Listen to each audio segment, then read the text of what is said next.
Narito na ang quarterfinals ng Premier Volleyball League All-Filipino Conference at tiyak na magiging makapigil hininga na naman ito.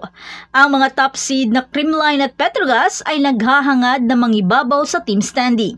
Ngunit ang mga underdog ay naghahangad ng isang pag-aalsa.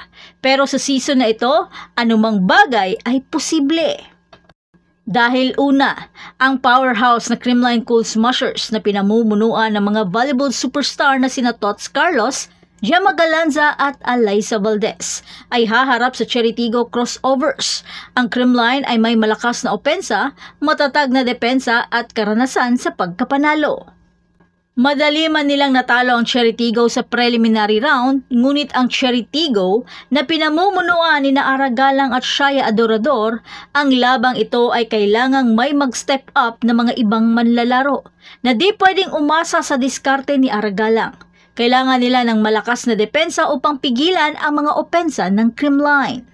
At ang laban na ito ay wala nang mawawala sa crossovers at kung manalo man, ang lahat ay may mapapala. Kaya ang kanilang inspirasyong pagganap sa play-in ay nagpakita na handa na silang lumaban. Pero ang tanong, karanasan ba ang mananaig o magagawa kaya ng Cheritigo na pahirapan ang Creamline? Susunod naman ang Petrogas Angels na kinabibilangan ni Brooke Van Sickle at Myla Pablo ay haharap sa Zeus Coffee Thunderbells. Nanalo ang Petrogas sa kanilang nakaraang paghaharap ngunit ito ay isang matinding laban. Ang Zeus Coffee bagamat hindi gaanong may karanasan pero di maitatanggi na maliksi at malakas ang batang kupunan. Ang presensya ni Thea Gagate sa net at ang pamumuno ng veterano na si Chai Troncoso at Jovelyn Gonzaga ay maaaring maging susi sa isang pag-aalsa. Kaya ang tanong, kaya bang talunin ng Zeus Coffee ang karanasan ng Petrogas? Tandaan ang mga kamakailang 5-set thrillers na kinasangkutan ng Akari at Chocomucho ay nagpatunay na anumang bagay ay posible sa mga playoffs na ito. Anytime pwedeng malamangan at magdedepende na lang kung sino ang may magandang gising sa dalawang kupunan. Ang mga best of 3 series na ito ay maikli at maituturing na matinding bakbakan. Ibig sabihin, ang isang malakas na simula o pagbabago ng momentum ay maaaring magpabago ng laro. Habang ang Creamline at Petrogas ay ang mga nasa tuktok, ang mga underdog ay handa ng lumaban para sa kanilang lugar sa semifinals. Ang bawat set, bawat rally ay mahalaga. Maghanda para sa mga unpredictable na bakbakan na puno ng mga kamanghamanghang paglalaro at matinding kompetisyon. Kaya huwag palampasin ang aksyon. At yan na ang lahat para sa ating update ngayon. Manatiling nakatutok para sa iba pang mga balita mula sa mundo ng Philippine Volleyball.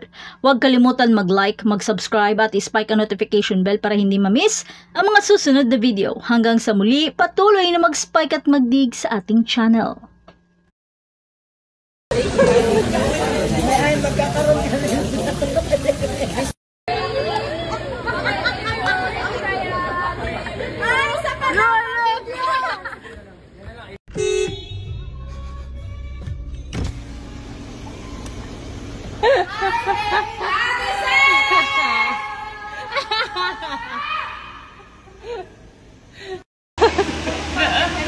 Isa ba kang tawa?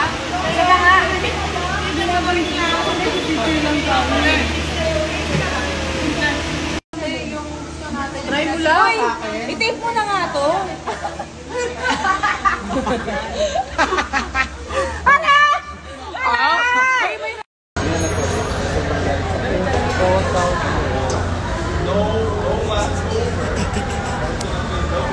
Sport es total cielo. Sempre no ama. Hello, welcome to our training, and today we're wearing orange. Orange. Hi guys, welcome to our vlog. Today we are wearing orange, the favorite color of Coach A, because his phone case is orange, and the button is orange, and the timer is orange. Red orange, red orange. Thank you. Thank you po. Thank you. Ayan. Mag-hi na. Ay, hello po.